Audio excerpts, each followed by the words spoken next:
प्रत्येक प्रभात जब हम दर्पण के समक्ष खड़े होते हैं तो हमारी दृष्टि क्या पकड़ती है? क्या सिर्फ एक चेहरा या उस चेहरे पर अंकित समय की गाथा? प्रायः हमारा ध्यान उन सूक्ष्म रेखाओं की ओर चला जाता है जो कुछ समय पूर्व वहां विद्यमान नहीं थीं। नेत्रों के नीचे थकावट की परछाइयां दिखाई देती हैं, त्वचा की वो कोमलता, वो दीप्ति कहीं विलुप्त हो गई प्रतीत होती है। मन में केवल एक जिज्ञासा उठती है कि ये श्रांति, ये वय का प्रभाव इतनी शीघ्रता से क्यों प्रकट हो रहा है। किंतु मेरे प्रिय साथियों, एक क्षण रुकिए, एक गहन श्वास ग्रहण कीजिए। वास्तविकता ये है कि जो वृद्धावस्था हम बाहर प्रत्यक्ष करते हैं वो मात्र काल का प्रहार नहीं है।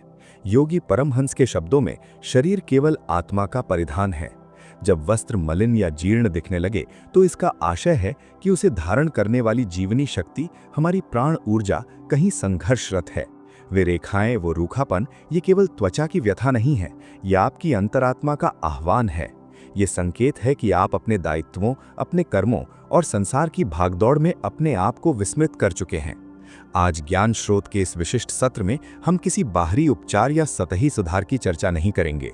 हम उस पुरातन कायाकल्प विज्ञान की बात करेंगे जो आपकी त्वचा के साथ आपकी अंतरात्मा को भी नवीन जीवन प्रदान करेगा। हम उन सिद्धांतों को समझेंगे जो काल के चक्र को मंद कर सकते हैं और आपके भीतर निहित उस अनंत सौंदर्य को प्रकाशित कर सकते हैं।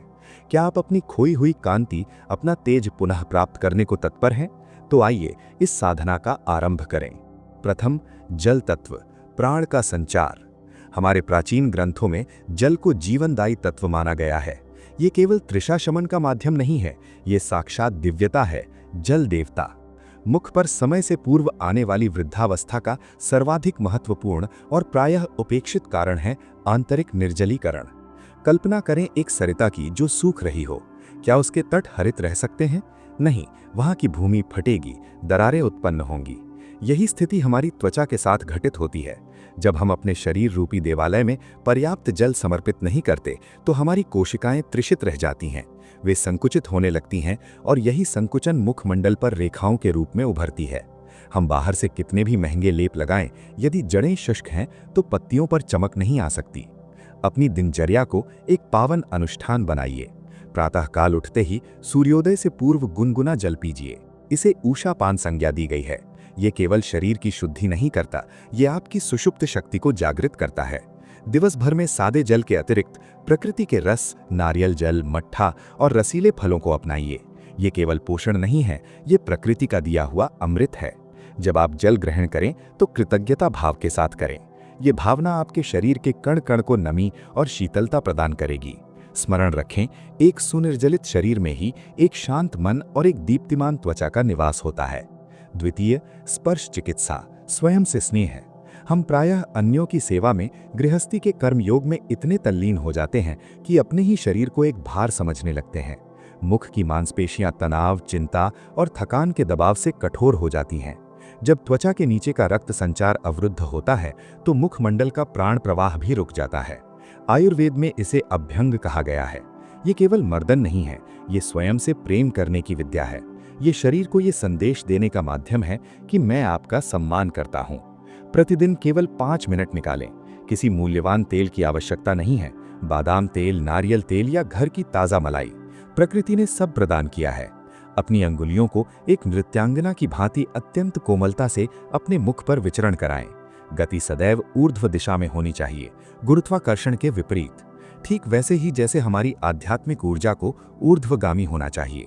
जब आप अपनी त्वचा को स्पर्श करते हैं तो अनुभव करें कि आप अवरुद्ध ऊर्जा के केंद्रों को मुक्त कर रहे हैं। रक्त का संचार बढ़ने दीजिए। ये स्पर्श आपके मुखमंडल की शिथिल पड़ी मांसपेशियों को जागृत करेगा, उनमें दृढ़ता लाएगा और त्वचा को एक नवीन दिव्यता प्रदान करेगा। ये सौंदर्य की तपस्या है। तृतीय, आहार शुद्धि। जैसा अन्न वैसा मन और तन। महान योगियों ने बारंबार सिखाया है सरलता में उच्चता, किंतु आज हमारा जीवन और भोजन दोनों जटिल हो गए हैं।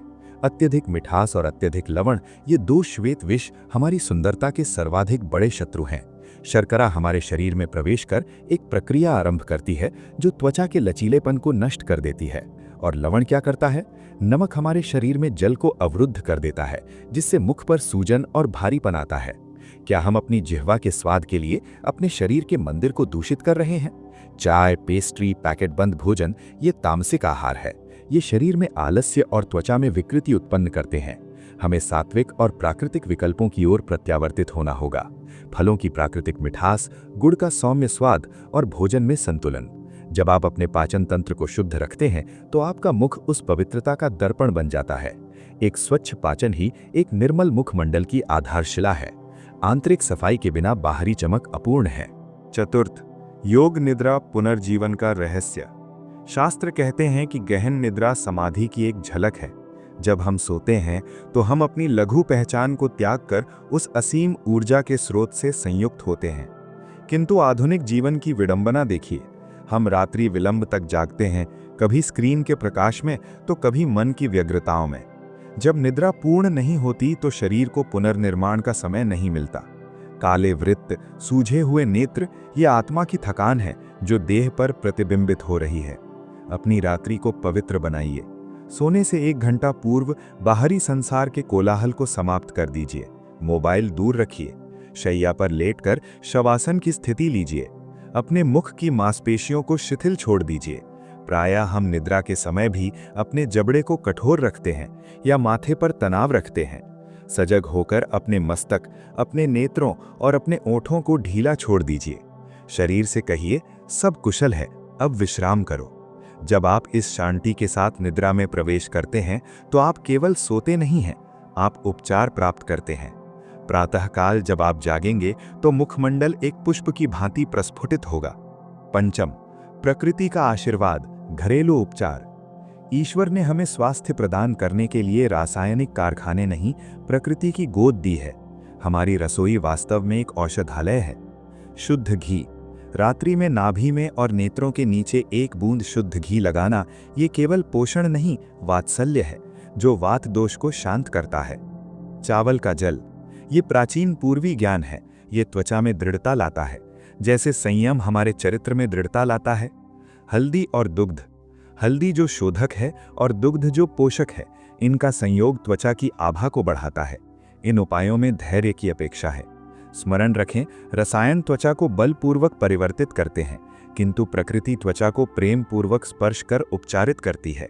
षष्ठम, मानसिक शांति, वास्तविक सौंदर्य प्रसाधन। सर्वाधिक महत्वपूर्ण सूत्र जो महान योगियों ने हमें प्रदान किया, मन की प्रसन्नता ही मुखमंडल का सबसे बड़ा सौंदर्य है। तनाव, ये एक मंद विष है। जब मन में तूफान चलता है तो मुख शांत कैसे रह सकता है? प्रत्येक चिंता, प्रत्येक क्रोध, प्रत्येक ईर्ष्या हमारे मुखमंडल पर एक नवीन रेखा अंकित कर देती है। हम अनजाने में अपने मुख को स्पर्श करते रहते हैं, रगड़ते रहते हैं। ये हमारी आंतरिक बेचैनी का लक्षण है। जब कभी तनाव अनुभव हो, 2 पल के लिए रुकिए, अपनी श्वासों पर ध्यान दीजिए।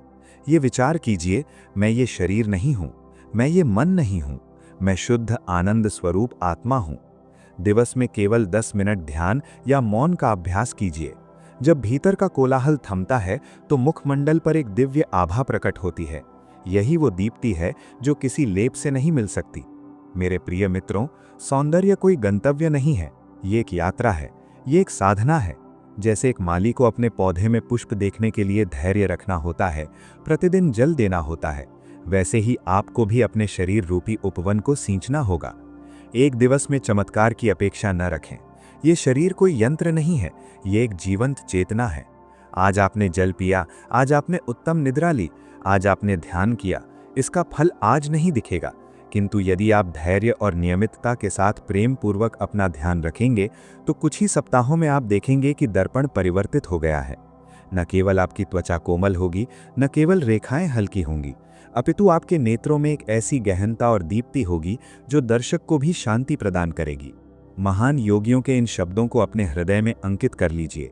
सदैव मुस्कुराते रहिए। एक सच्ची आत्मा से निःसृत मुस्कान ईश्वर का हस्ताक्षर है आपके मुखमंडल पर। जब आप मुस्कुराते हैं तो आप अपनी रेखाओं को नहीं, अपितु अपनी आत्मा के आनंद को संसार को प्रदर्शित करते हैं।